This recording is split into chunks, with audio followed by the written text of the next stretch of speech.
Greetings, adventurers! In this how-to video, we're going to be painting our Walls 10 design from our Act 2 Undergrowth collection. The Undergrowth is a setting that takes place in the underground root system of the now corrupted Ironwood Forest. The Ironwood Forest is Act 1, and we have some videos posted here on YouTube about it. You can also head over to our website to see more.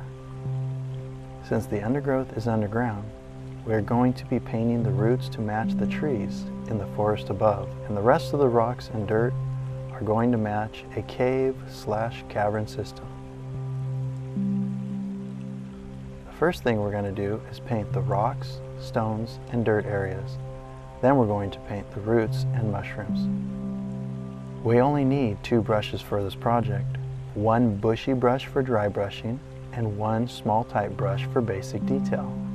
We're going to be painting with Pokorny Paints using earthstone, cardboard, Cavern Dry Brush, and olive dry brush to start with. This particular piece of terrain is for multi-level gameplay, so it has a playable surface on top. So let's start with earthstone. Target paint some of the stones on the path. Once you have what you want painted on the playable surface top, then we're going to move to the bottom half of the piece. Look for a couple of rocks and go ahead and paint them. Now, even though we didn't do this, you could also paint the rocks with the Pokorny gray color. We absolutely love the value of these paints and the color science behind them, which is why we most often use his colors. Plus, the paint really does adhere to PLA very well. So now let's do the same thing with the cardboard color. This big rock is kind of looking at me like it wants to be covered in cardboard paint, so we're going to go ahead and do that. When painting with earthstone or cardboard color paints, you can leave the deep cracks of the piece unpainted so that the unpainted black PLA in the cracks create additional definition. If you prefer, you can fill them in with paint, and that's fine too.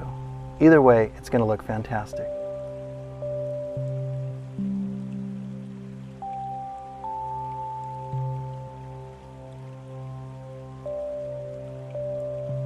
Let's also target paint some of the top path rocks. Keep in mind we're going to be doing 2 layers of dry brushing later to this piece, so if you get a little splashy at this stage, it's not that big of a deal because we're going to blend it later. And now let's double check to see if there's any rocks or stones that need some additional paint.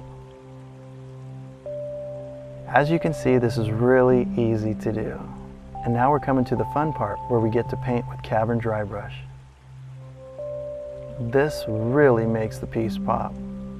And high definition detailed terrain pieces really paint themselves.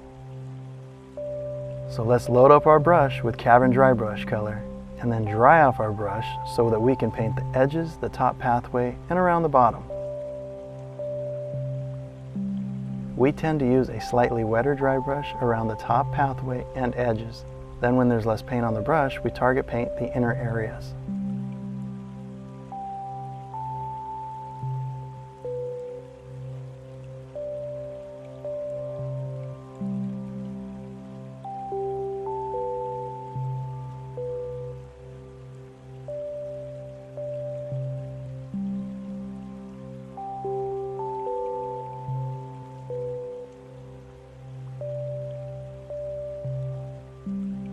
Now that that's done, we can move on to the olive dry brush color.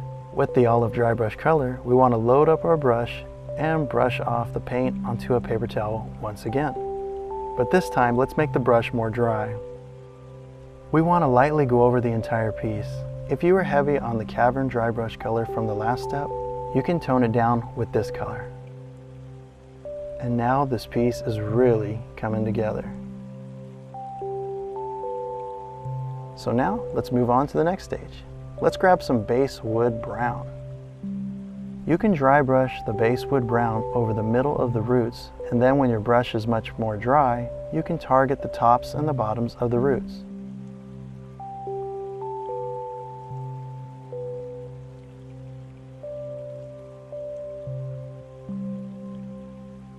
Then when we have gone as far as we can with the dry brushing, we need to transition from a big brush to a small brush and target paint the ends of the roots.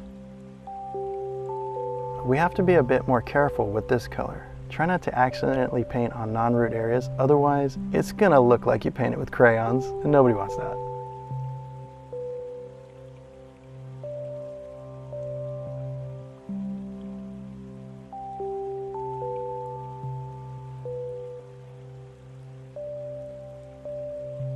Since we have a second, let us share with you this. We always print in black PLA. It gives your piece a high contrast look. Basically, if you don't overpaint the piece or fill in the cracks with paint, the piece will retain its shadows.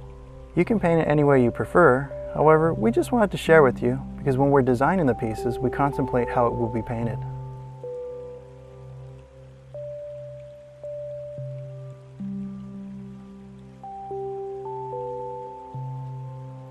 Now our piece is really coming together, and as far as roots go, you could stop here. However, we're going to continue with one more step to bring out the roots.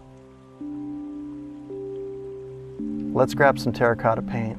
This is basically going to be used on the high points of the roots.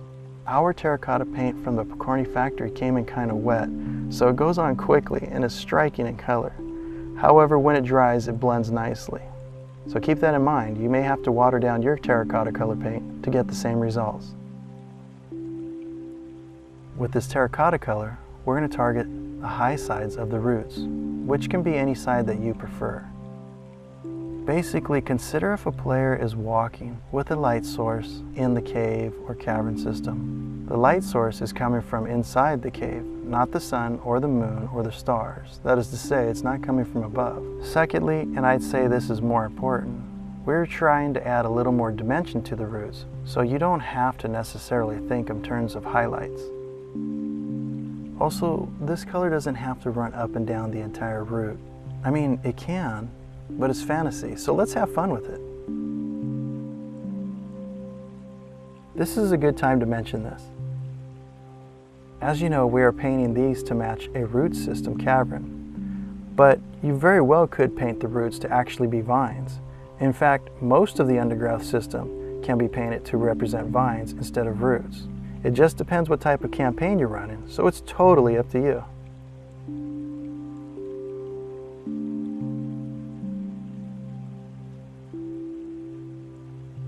Okay, so we wanted to show you these two pieces. This tree is from the Ironwood Forest collection, and it has mushrooms on the side of it.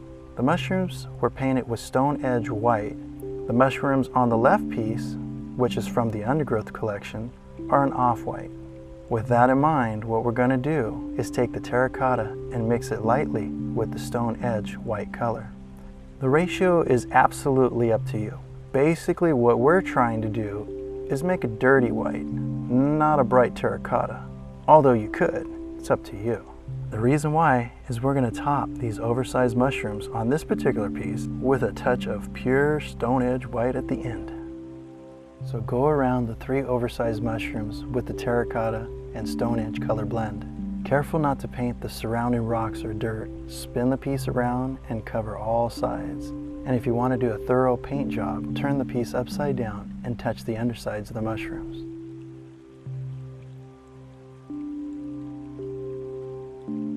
This looks pretty good, so let's paint the top of the mushrooms with the pure stone edge paint, and let's also target the outer edge rings of the mushrooms.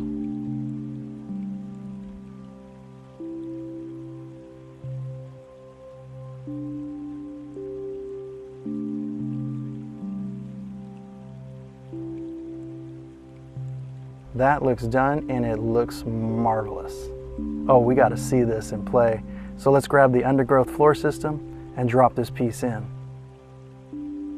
Notice the Undergrowth floor, it's using the new Jericho Wall System, and we also have some other multi-level root terrain. Check out our video on the Jericho Wall System. We think you're really going to love it. This multi-level root terrain piece that we just painted and the ones around it create inner walls for characters and NPCs to use for cover, and don't forget, they also offer that top playable surface. And it looks amazing. Wouldn't a potion of shrinking be welcome right now?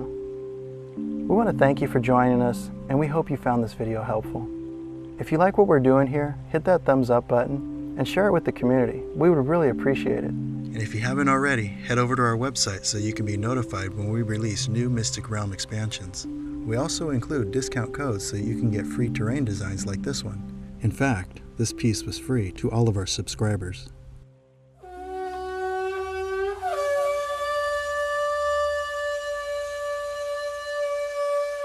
We wish you good fortune in the adventures to come.